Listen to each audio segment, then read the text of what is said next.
बाप्पाच्या आगमनाने वातावरण झाले आनंदमय। भाद्रपद महिन्यातील गणेश चतुर्थीचे औचित्य साधून सगळीकडे महाराष्ट्राचं आराध्य दैवत असलेल्या गणपती बाप्पाचे आगमन झाले आहे।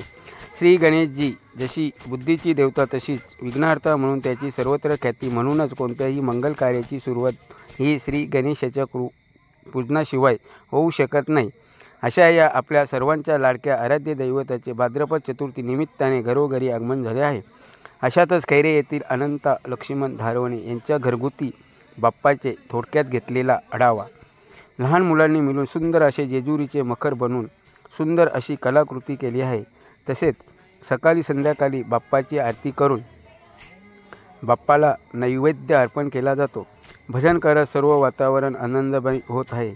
7 दिवस सतत लहान मुले ही बाप्पाच्या पायाशी लीन होऊन बसत असतात, त्यांची तहानभूक हरवून बसतात। म्हणूनच म्हणतात की लहान मुले ही देवाघरची फुले असतात। हे वाक्य वावगे ठरत नाही।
Happy